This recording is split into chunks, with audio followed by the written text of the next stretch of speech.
शादी के कुछ दिन बाद। माँ, टिफिन तो देना जरा। बेटा, अब तो स्कूल नहीं ऑफिस जाता है।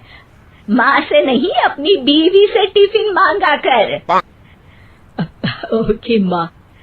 सुनीता, टिफिन ले आओ। एक किलो टिफिन, इसके अंदर पिस्ता डाल दिया है। पिस्ता? पिस्ता क्यों? सास जी ने बोला था ना कि आपको पिस्ता बहुत पसंद है। ओहो, मैंने पिस्ता नहीं पास्ता बोला था, पास्ता। पास्ता? कहीं होता है पास्ता? अरे बेटी, तू रहने दे, मैं बना दूंगी। अच्छा किया कि पाव भाजी बनाने का नहीं बोला, वरना किसी के पाव बना देती है। सुनीता को बुरा लगता है, लेकिन उसकी नादान हरकतें कम नहीं होती। ऐसे ही एक दिन। अरे, तुमने ये क्या लगाया है? अरे, आप वो फूस फूस करके लगाते हैं ना, वही। डियो? का दियो? किसको दियो? अरे वही ना, जिससे खुशबू आती है।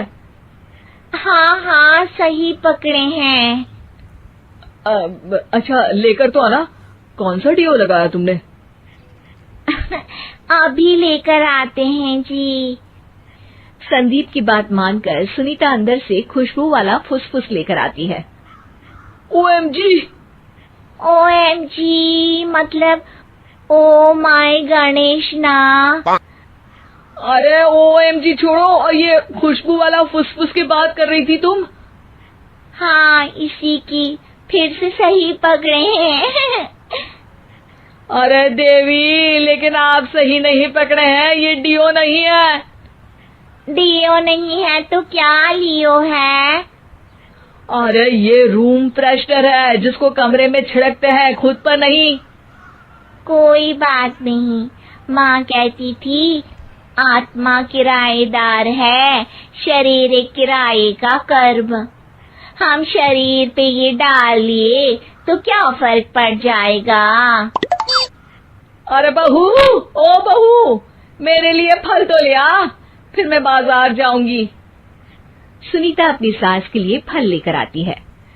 अरे बेटा, पपीता, तरबूज और सेब फल ऐसे कैसे खा लूं? काट कर तो ले आ।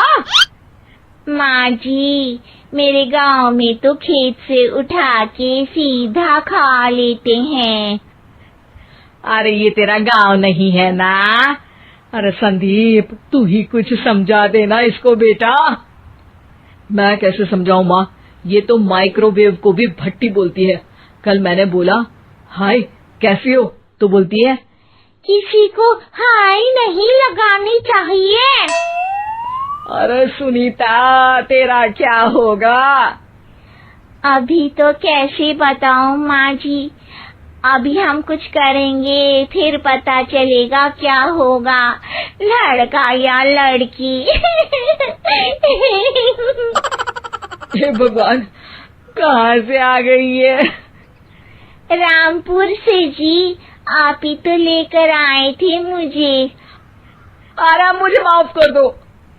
पहले कोई गलती तो करिए जी, आपकी तो सारी गलती माफ कर देंगे हम। हाँ।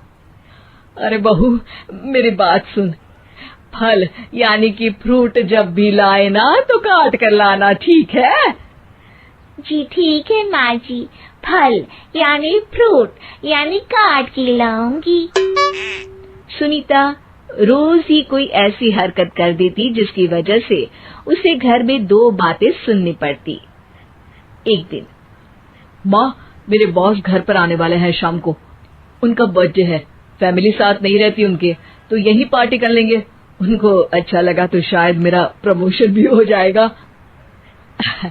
मैं ना फ्रूट केक लाकर फ्रिज में रख दूंगी और तेरे साथ आज खाना मैं बनाऊंगी, ताकि जब साहब आए तो खाने में कोई गड़बड़ ना हो। शाम को जब सारी तैयारियां हो जाती है, संदीप के साथ बड़े साहब भी घर आते हैं। फ्रूट केक तो ले आना बहू, फिर खाना खाएंगे। और इस सब की क्या जरूरत थी? आपने बुलाया वही काफी है। सर, आपका परिवार शहर में नहीं है तो हम ही आपके परिवार जैसे हैं सर। इतने में ही सुनीता फ्रूट केक लेकर आती है और बड़े साहब की टेबल पर रख देती है और जैसे ही केक के ऊपर का बॉक्स हटाती है, ओह, ये क्या है? केक तो कटा हुआ है। मैं तो ऐसा नहीं लाई थी। आप मुझे शाबाशी दे सकती है माँ जी, मैंने ही केक काट दिया। आपने कहा था ना, फल यानी फ्रूट यानी हमेशा काट के लाना, तो फ्रूट केक भी तो फ्रूट ही है ना, तो मैंने पहले ही काट लिया। हूँ ना मैं समझदार। अरे बहू, ये क्या किया? केक हमेशा वही काटता है जिसका जन्मदिन होता है। तुझे एक बात भी समझ नहीं आती, एक नंबर की बेवकूफ है। पूरा माहौल बिगड़ चुका था। संदीप को लगने लगा था कि साहब उसे प्रमोशन तो दूर की बात है, कहीं डिमोशन ना दे दे। लेकिन साहब बीच में ही बोल पड़ते हैं। अरे अरे, कोई बात नहीं, ये इनकी बेवकूफी नहीं है, इनका भोलापन है। बेटा, आप कहाँ से हो? रामपुर गांव से। अरे वाह, गांव से? फिर तो आपके गांव में ताजे फल और सब्जियां मिलते होंगे। हाँ, सही पकड़े हैं। हम तो काटते भी नहीं, सीधा खा लेते हैं। मैं ना एक बार तुम्हारे गांव घूमने जरूर चलूंगा। क्यों संदीप, ले चलोगे ना? मुझे गांव घूमना बहुत पसंद है। बस फिर क्या था, संदीप और सास दोनों खुश हो गए क्योंकि साहब को सुनीता ने गांव की बात करके खुश कर दिया था। अब संदीप का प्रमोशन पक्का था। शिक्षा, कभी भी किसी भी गलती पर घबराना नहीं चाहिए।